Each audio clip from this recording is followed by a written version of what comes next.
Hello out there in listener land. Welcome to the Majik Parents Podcast, Episode 1, the origin story of where it all began. Here we are. Why are you looking at me like that? Because you're cute. Oh, thanks. My name is Bradley Morris. I'm one of the hosts. My name is Celeste Morris.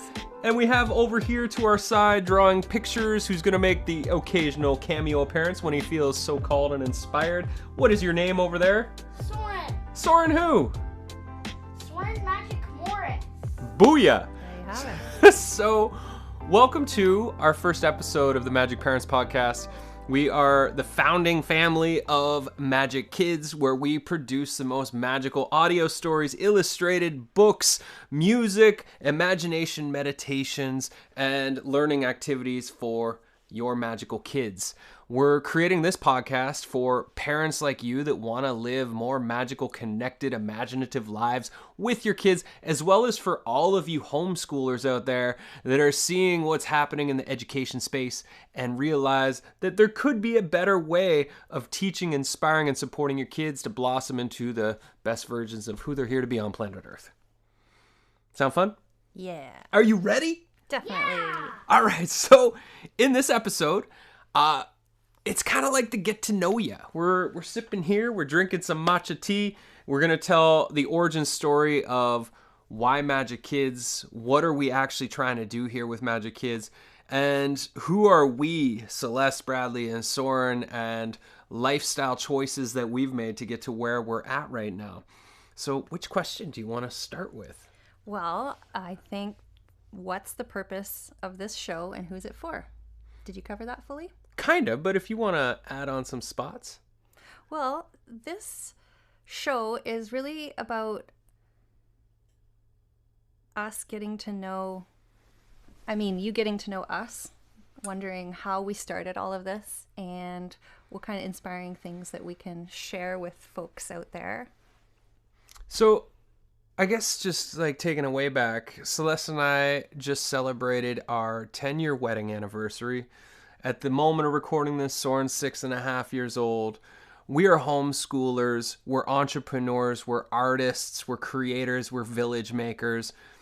We live on a small rural island called Salt Spring Island, British Columbia, off the west coast of Canada. Which is the traditional territory of the Hulkaminam-speaking people in the Cowichan territories just across the water. And also the Wasanic Nations, the Sinkotan-speaking people. This is their traditional land, which we are so deeply grateful and honored to be living and thriving on these lands. We do our very best to honor and respect the ancestors and the current ancestors of these lands and all the beings at every pulse of every breath of every day. And we're doing this ultimately so that the future is bright for everyone and that balance is restored and that the natural balance in this world is restored by how we choose to live, by how we choose to relate to one another and with one another, and the reciprocity and care that we encourage in our tending. And so let's dig into who is Celeste? Who are you? What is your role in our family? Who do you play in the world right now? Who's Celeste? Teehee. I am mother of Soren Majik, and my primary devotion and purpose is to mother our child and to be the heartbeat of this home and our family. So your mother, rest her soul, Lori Morris, passed away recently. My mother, Ruth Elaine Handley, is still alive. And I'm growing into my matriarch for our family. And I tend the hearth of this home, and I do it with a lot of care by choosing intentfully our foods and cooking them by scratch and living a slower lifestyle than what I used to live, I'd say, before we got married, and the work and the grind of that. And so now we live on this beautiful little piece of land on this island. We have neighbors who live close by, these incredible neighbors. So we're doing some village making in our community. I would say that outside of my role in the home, I'm a community builder and a community safe space creator. That's what I aim for. I created a sort of online forum when Soren was a baby, and it was just a group of young moms who were new to being moms, and we just wanted to get together. And over time, because our island, we need each other. You know, in a small island, there's a little bit less anonymity than there is in a city, and there's more opportunity for getting to know who your islanders are. And when you need each other because we're a little bit more remote. And so I recognized the opportunity when I had this little space that I started opening the doors to any mom on the island who wished to join. And it's been an incredible space now with over 700 mothers and child bearers and people who parent here who we really care about each other. And so that has been very intuitive, natural thing that's grown. And so I find myself in this role of tending a community hearth and tending a community space. So that's been pretty incredible, and what I show up to in this world with, as well as growing my own art. In the last few years, I've really rekindled my love of handcrafts and making. I live a handmade life, but I also have now created an art studio where I create from with my leather work, amazing garden tool belts, and textile arts that I'm getting into, repair culture. Just really believe very strongly in the ethos of taking good care of what we have and creating things to last. And on the village tending side of things, I mean, village tending, it sounds nice, but in a practical sense, what it actually is creating meal trains when somebody's lost people. A family member. Yeah. It is work parties when a family is having a baby and we need to get a group of men together to chop their winter supply of wood or to do a house rental for them. It could be showing up. I just feel like it's really practical showing up. There's a lot of talk about villaging, and it's all a lot of hot air because we can just like imagine what would be ideal, and because most of us are very deeply orphaned in our cultural ability to, or the place that we find ourselves in our culture, a crumbling culture in sense, without deep roots intact, because we're living on stolen lands, because we're living here on Turtle Island as many settlers and descendants of settlers over many centuries. So here we are, deeply looking for belonging, creating, cultivating what we feel is necessary and true. And I've noticed through the tending of the mama space that it's really hugely about the celebrations and the losses in our life, that we need practical everyday care for people, and the people who fall through the cracks and aren't glorified in our fast-paced culture, the overculture that is the dominant culture. Not necessarily, it's not normal, but it's common that we more value in that culture, that overculture, you know, the fast-paced, the productivity and the doing. And so people like mothers who are in a space of being and creating life, and things, you know, are moving at that pace of the small child and mother duo, that these people need help. People need help when they, you know, we can't raise it. We all know the saying, you can't raise a child without a village. It takes a village to raise a child. But most of us don't have extended family around here on this island. Most of us don't have extended support. Most of us have dear friends, but everybody's drowning in the busyness of life. And it can be hard. It is. It is hard. It is hard. It's hard. But what we've found, especially in the last, I would say 5 years of getting out of baby mode with Soren, and the last 5 years of really committing, you with the Mama Hive, me with Man Ventures, which I'll get into, of building these networks and these relationships. It's been beautiful to see the way people will meet us and the way that people are showing up and that they reflect that. And it really takes the commitment to self-start, to be like, oh, I see that this is lacking in our life, in my life. that's where it started for me is loneliness ultimately, and not having like People solid friendships and people that were consistent and committed to a longer term friendship that went beneath the surface. And the hard work is so worth it and so pure and so beautiful. So do you have anything more to share about yourself? You're the most glorious, incredible cook. It's like you're... Oh yeah, no, you should tell everybody how awesome great. I am. You're amazing cook and baker and chef. How good is Mama's food? Oh, those muffins that she makes are delicious. Oh yes, watch our YouTube channel for follow Majik Kids. Follow the Celeste's baking and making channel playlist inside of our YouTube channel for Majik Kids, because she's gonna be doing a muffin recipe soon, right? Yep. What else do you like that she makes? Lots of other things that she makes. She makes a lot of good things. Mm-hmm. She's a beautiful, she's the mama queen of this hive that we have here, and we're so grateful for you and your devotion and service to our family and all the ways that you show up and make our home a home. Thank you.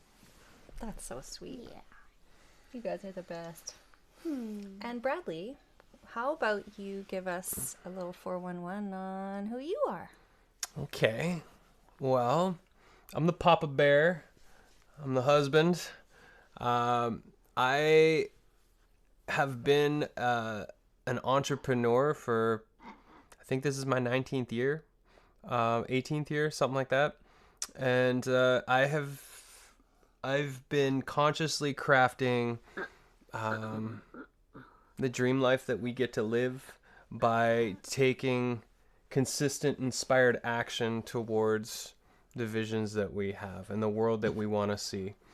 How that's looked is I'm a creative director. I'm an executive producer with our main company, Majik Media. I've been doing this for a long time, coaching creators, educators from all over the world to produce their transformational media.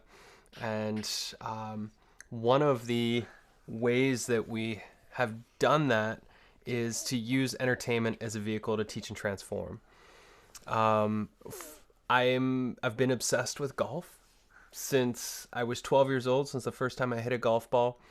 I'm 30, almost 39, and I play pro golf as my hobby, and I still aspire to play at the highest level I possibly can. For me, that looks like the Canadian Tour. And so I train, I play every morning. You're very supportive with me to pursue my passion and my dreams. Mind you, I wake up before the sun, and I get home from playing golf in the mornings when you guys are just getting out of bed. So I don't miss too much of our life, minus the morning snuggles. But I'm a very driven, motivated, inspired, and passionate person. And I love activating people's gifts in the world, and that's what I'm here to do, is to be an activator. And in order to do that, I try to live my most activated life. And I've had a long journey with entrepreneurship that you can read about on my websites, and also there'll be stories that come out in future episodes about lessons learned in both parenting and business, and how we apply those lessons to our family and homeschooling and our lifestyle. And that's enough about me.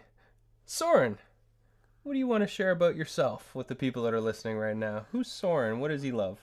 Well, I love science, like robotics building, and yeah, robotics is sort of my thing. I also really love reading comics, fun, adventurous comics. And yeah, it's really, I like to get a good time with my books, right? And what are some of the things you enjoy doing with Mama? Reading. And playing and being with her. one here. And what about with your papa? What do you like to do with me? Play. Go on adventures. 'Cause adventure buddies Stick together! And I like with having adventures with Nomi. And Nomi's our house gnome that lives with us, but we're working on a graphic novel that you'll meet Nomi very soon, right? yeah. That's our current project for Majik Kids. And I like traveling through portals. Yes, you like going through portals, and you're the creative director at Majik Kids. Yeah. And what sort of work do you do at Majik Kids? What roles do you play in the family business? Creative director. Yeah. What does that mean to you? Well, I do love creating things. Mm-hmm. So, yeah. And you've helped. You and I co-wrote. I think we wrote 12 books together and audio stories. And you do some voice acting. Yeah. And you came up with the idea, which was one of the most brilliant ideas in my 18 years of entrepreneurship. What idea did you have for Majik Kids? About something about a button. The app. Yeah, what did you tell us to do? Well, I walked in Well, we were having a marketing meeting. and I said, Papa, we need a button. And we said, what do you mean by a button? And And then you held up a picture with a rectangle and a circle in it. And you're like, we need a button so that kids can just push a button and the stories will pop up and then the stories will start playing. And we've been working for months with our creative team on building the most beautiful app interface for kids that is going to feature our magical audio stories every Saturday morning. Beautiful imagination meditations to help kids explore and learn about their body, their minds, the world, life, their emotions and feelings, all the things. And then also sing-along music so that we can build a really beautiful, incredible library of inspiring sing-along music for kids. yeah. And it was all your idea. Yeah. What's it like? Can I ask you a question? What? What's it like when being a kid, when grown-ups listen to you? Huh? How does it feel when grown-ups listen to you? And like play with me and things? Yeah. Well, one thing I don't like about some people that is really a bit annoying Mm-hmm. when I want to be with them is that they're on their phone.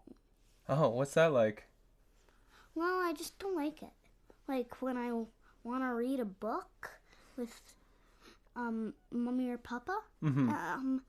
and they're on their phone, it'll take a little bit. Yeah. That Uh-huh. sucks. Yeah. And what are we, because of the whole phone situation in the household, what are we building this week? A phone box. A phone box to lock lock those phones away. Because Yeah. Mommy and Papa have been busted before by Soren. And we also value the togetherness time. And there's a time to be on a phone and there's a time to be together. And we're going to choose the together time. So watch that on our YouTube channel about the phone box. Yeah. Yeah. Yeah, building a new family culture of togetherness. And also, you should check out our homeschooling videos, right? That's right. What do you like about homeschooling? Well, one, I don't like going to school. What is it about school that you don't want to do? Well, I just really like being with my parents and family, and I don't really want to go away from our house and things for the whole day at school. Right. For the day at school. You want to be together.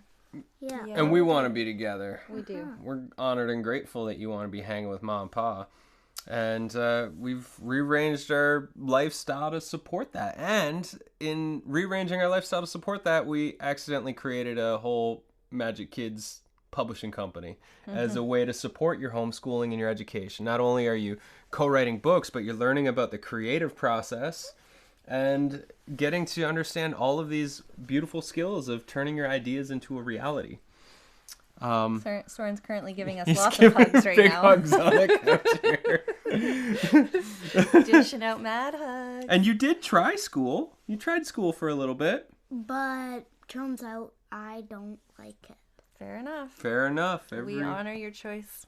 And some kids do like it. Some kids don't like it. We love that you're home. We have the privilege of being able to stay home and also just creatively prioritize and redistribute our energy so that we can be home. Yeah. So let's pivot into a little bit about Majik Kids, the origin story, because I call this an accidental publishing company. Even though we intentionally created it, I don't think we fully realized what we were stepping into when we decided to start Majik Kids. So let's rewind. Are you old enough to remember tapes that actually rewound? Audio. Yeah. I am that old. Okay, good. Just checking. So let's just speak to the problem that we see in children's entertainment, in children's stories and literature in the times that we're living in. Because as you know, when I wasn't a parent, I wasn't aware of what I'm now aware of. And let's just talk about those problems so we can talk about what sparked our deep passion to take action. Well, I remember you and I decided to talk about our choices with videos and screens and shows just as parents when Soren was little. And we didn't want to have our kid watching very much shows. It wasn't like a daily thing for us. We were sort of like, let's just intentionally make sure that this child has a curated content that's coming into his consciousness as these formative years are so precious. Let's really be aware of what we're bringing in. And so we would watch shows when he was little and choose ones that were really simple and really gentle on the consciousness, not a lot of fighting or interesting language or concepts that were sort of beyond where he was at developmentally when he was like a preschooler, let's say.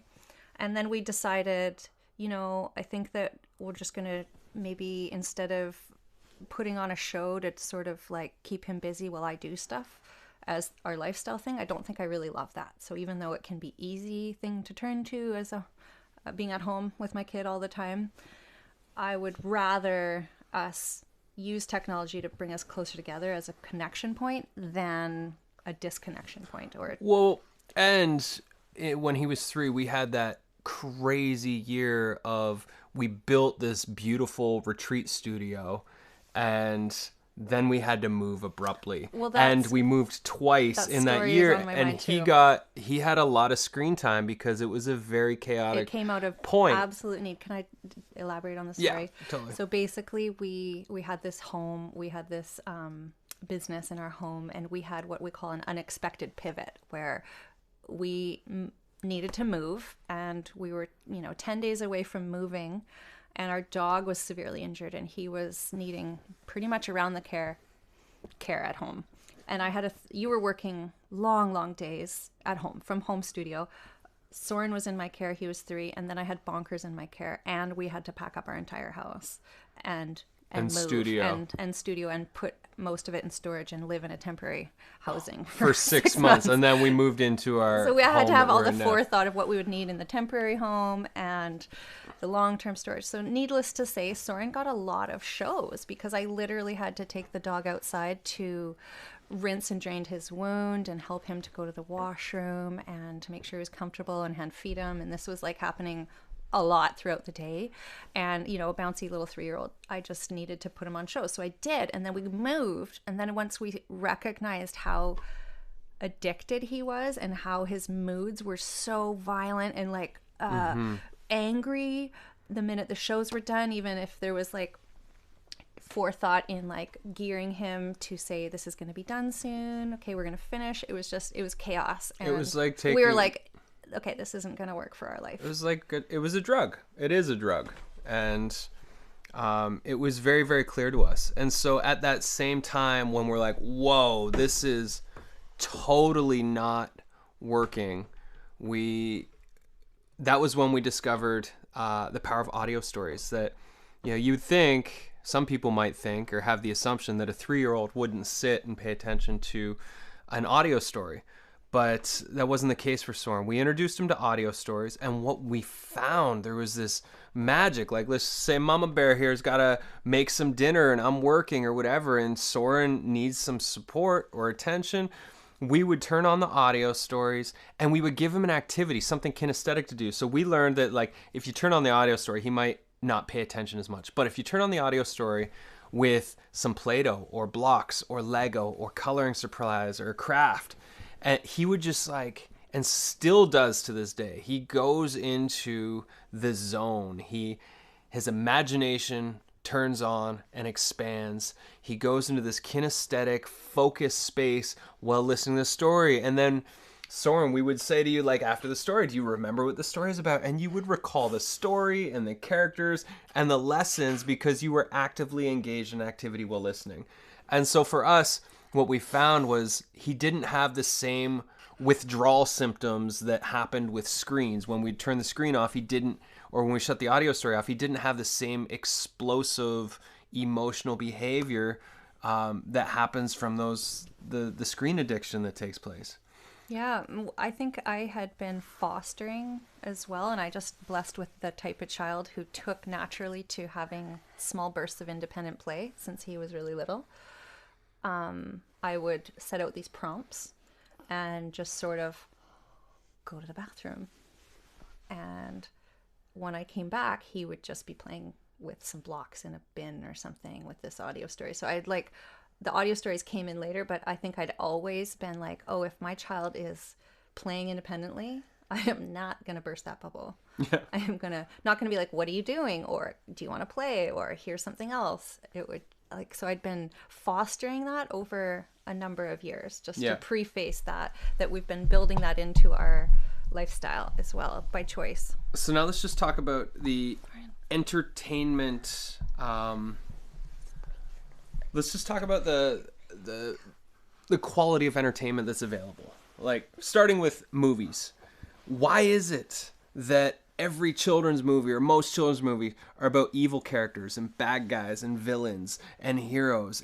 It's just, I think it's damaging, and it's not helping kids. Like, when with children, we want to keep the quality of their entertainment and stories to be pure, to fill them up, to inspire them, to keep them curious and engaged. And what we're finding, like, shows are obvious. I mean, you look at anything with Disney, and it's if you're really looking at it from a lens of like, this is what's conditioning your child in the world to prepare them for life and to help them develop into who they're meant to be, you'll see that Disney's not doing the best job at that.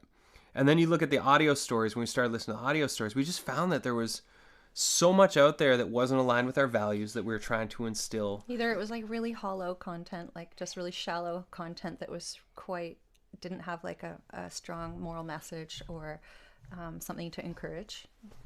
It had a lot of fighting or a lot of language that wasn't something I wanted my child to emulate as a way, like, between characters and how characters might interact and it teaches behavior, right? Yeah. It teaches how to respond in social dynamics. And then the ones that were more holistic and pure, and the gentle, production quality just was, or they might be lower, even or on the boring side. They were boring. And as parents, I mean, all you parents out there, I'm sure you've probably read thousands of books, maybe watched tons of kids things. A lot of the stuff out there for kids, it's either too mature for the kids and it's made for the parents, or it's not all that fun for a parent to listen to or watch again and again. And Or it's also designed to be addictive, to be repetitive and addictive, and to like hook your kids' consciousness into wanting more of it. we won't mention For Paw Patrol. profit. We won't mention Paw Patrol No. with that one. No, it's Paw Patrol is definitely not meant to keep kids addicted to it and sell toys. But so those were the problems. Those were some of the things that we were very, very aware of. Now, Soren and But I I kept being frustrated because I was like, I want to put on something that's wholesome and adventurous and actually my kid wants to listen to, but that I also approve of and feels like it's contributing to the greenhouse that we're creating for our child, the environment that we're wanting him to grow within. And so those were some of the things that we noticed. Now, Soren and I were play buddies. We play a lot. We love stories. We make up stories all the time. We play in our imaginations all the time. Right, buddy? Yeah. He's upside down on the couch right now. So this is a part of the podcast. All these little sweet little noises. He's just being a kid. So Fart. that's your one fart that you get in this episode. So you've used it up. You can have one per show. Fart. So a part of my background in producing entertainment-based transformational media is I understand what it takes to make a good story and to produce something beautifully that people want to pay attention to. I'd never done it for kids, but Soren and I were always making up stories, and the ones that he kept asking me to tell, I started to put down on paper. And then one night, I have a men's group that I started almost 5 years ago on the island here. Basically, every Tuesday night, the group of guys, we get together, and whatever guys show up that night, choose the adventure the following week. And we've done, some amazing, amazing adventures, creative nights, beautiful heart sharing, art, etc. We've done a lot of really cool things. And in doing those things as men, we've built these deep and lasting bonds of trust and friendship. And so on this one particular night, we're all gathered. There's about 10 to 12 guys, and the theme was write a children's story in a night. And I wrote the story, The Master's Apprentice, which was our first book we released. And when I got finished that night, I was like, I want this to exist. And I understand there's some things, because I've had a publishing contract with a book publisher in the past. And what I understand about publishing is, one, the publishers are going to pay maybe 5 to 10% on the high end for your book deal. Two, it could take 2 to 3 years to see that book get on a bookshelf. And three, book publishing companies don't really help authors market their books anymore unless they're some of the top authors. So I was like, well, why would I go to a publisher when I have this media business? And so we did a bunch of research. I hired one of our dear friends who help about 200 self-published authors get their books out into the world. And we built a team on Salt Spring Island. And in 2022, we released 19 magical audio stories. What makes them magical is the idea of movies for the ears, or audio movies, is we worked with over 70 voice actors. We worked with local musicians, and Salt Spring Island is home to some fabulous world-class musicians, and they scored the music and the sound effects to really bring the stories and the characters to life in the worlds that we wrote about. And we worked with 11 illustrators, 10 of which came from our talented little artistic island here. And we released 18 books. And in the process of making all of this, because what happens is when we say yes to the vision that we have and we take inspired action, we start to realize like what it actually is as the spirit of the business comes to life and why we're actually doing it. One of the whys for us is obviously creating alternative entertainment sources for kids that are all the fun of story time without the screen time, to get kids back into their imaginations where they belong. And another piece of it is the artists. If you look at what the average artist earns on Spotify, it's literally pennies. Mm-hmm. And what we need is a world that honors the artists. And the question that I've had this last year since launching Majik Kids is, what would happen if the most talented artists were able to devote their talent, their gifts, and their art into honoring, inspiring, uplifting, and empowering kids.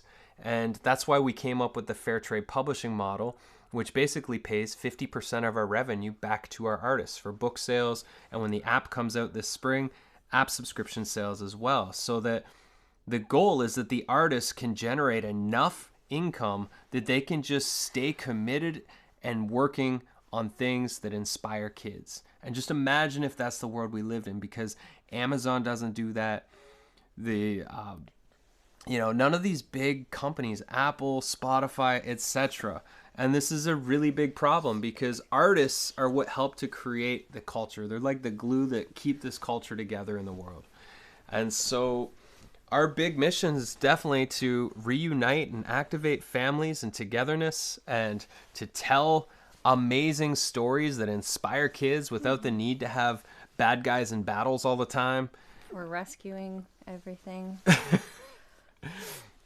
And so it's been beautiful. And a part of it, and this was just an afterthought that came as we started to create all these stories, is like these stories have values. They have amazing messages and lessons to be learned. And so with every book and audio story we've created a curriculum that goes with it, so that the kids can integrate the lessons and the themes into their lives. And it could be with a parent facilitator, it could be with a childcare facilitator like a babysitter, it could be at your daycare, or it could be listening, reading the stories with a classroom, and then doing all of the activities. And literally each story has hours and hours worth of creative adventures, conversation starters, games, activities, all sorts of stuff to help the kids learn the lessons and apply the themes in their own life, so that they remember them, so they become an embodied part of who they are. And that's been a lot of fun. Yay, hooray. Yay! So that's a little origins story with Majik Kids. And where Majik Kids is going from here is our team is hard at work right now building the Majik Kids app. Imagine something like Spotify for kids. It's going to house new audio stories on Saturday mornings to replace your cartoons, sing-along music, and imagination meditations to help kids with their nervous systems. And then there will be the parent portal for educators and parents to grab all of the learning activities, this podcast, other podcasts, resources to just help you with your nervous system, like your meditation series that will live in there. I built a meditation library that has been enjoyed by millions of people around the world over the last 8 years. And so that will also be inside of the app to support all you parents out there and grown-ups with your nervous systems, and to get back into your own inner child. Embodied, deep presence parenting. That's right. We'll also probably have other inspired content as we discover what is requested and desired by a community who chooses to use this, and as we share more of our lifestyle, homestead, and practical tips in our life. So that's a wee bit about the Morris Magics and Majik Kids. This podcast, the episodes that will be coming out, sometimes Celeste might do a solo episode for mamas. Yeah, I actually forgot to mention when I was doing my intro that I also share the sacred grief work with community, and that's a pretty big thread of what I offer, other than hosting a mama group. And so that's possibly going to be making its way into books, meditations, resources, and I absolutely love tending the sacred flame of the full spectrum of our life, including our pleasure and our joy and our grief and our sorrow, and finding a place to tend it, weave it in, and live it and breathe it. So sometimes it might be a solo episode with Celeste. Might be both of us. Might be an episode out there for fathers around some of the things I've learned. We may bring guests on. If you have requests, if you have questions, if you have things that you're curious about with homeschooling, you can write it into us and let us know, and we can create episodes about those. We feel like we've been consciously building our life to be what it is so that we can live a life of service and creativity, so that we can be present with our son. And we've made a lot of mistakes, and we've stumbled into some solutions for what we see as some of the biggest challenges facing parents, facing education, facing people that are here to honor the children. And we hope we can help. Yeah. And have some fun along the way. That's right. So, do we have anything else we want to end on here? Yeah, I feel called to share a blessing with whoever's listening, that we're so grateful that you're here, that you tuned in, and that you're still listening. It means that there's a deep spark alive in your heart, and that we really feel with everything, every fiber of our being. We know how deeply you are needed in this planet and your children, and how important every person is. And that the more people that are embodying pure love and sharing whatever gifts you have with the earth at this time, that's what we're all here for. We're here to raise the spiritometer, as we like to say. Yes. We're here to raise the sparkle and the joy, and deeply honor all of the pain and the hardships that we are currently growing through as a collective, all of the crumbling of systems, all of the disillusion. Everything is necessary and needed to reorganize to a higher order. And we're just creating this podcast essentially so we can share more of us and hopefully inspire your greatness, because we love you. Amen. Hallelujah. Thank you so much for tuning in to our first episode of the Majik Parents Podcast. Follow us, subscribe, like, share, do all the things that you're supposed to do at the end of the show. And if you haven't checked out our magical audio stories, go to majikkids.com, MAJIK kids.com. Check out the stories, listen to them with your kids. I would recommend you check out Fuzz, the incredible story of a dog's best friend, Beyond the Wall, the untold story of Humpty Dumpty, or The Other Side, the untold story of why the chicken really crossed the road, or Soren's claim to fame, The Inventiest Kid, which just quick backstory on The Inventiest Kid is so cool. About a year and a half ago, it was a rainy night and we're sitting in the living room and I said, Soren, let's work on a story. So pulled up my notebook. He's bouncing around the living room as 5-year-olds do, because he was 5 at the time. And I just asked him question after question, and he came up with the characters, the inventions, the idea that this kid, Steven Screwdriver, could invent anything he could make up or imagine. All the names. He came up with the whole story, and then I just helped to piece it together. And The Inventiest Kid's a really beautiful story. It's a fan favorite, and I'm sure you'll love it as well. So thanks so much for tuning in. High five. We did it. Episode 1, the origin story Of the Majiks. We'll see you next time, except you're not looking at us, so I guess you'll hear us next time. Stay awesome. You're the best. Love you. Bye. Bye.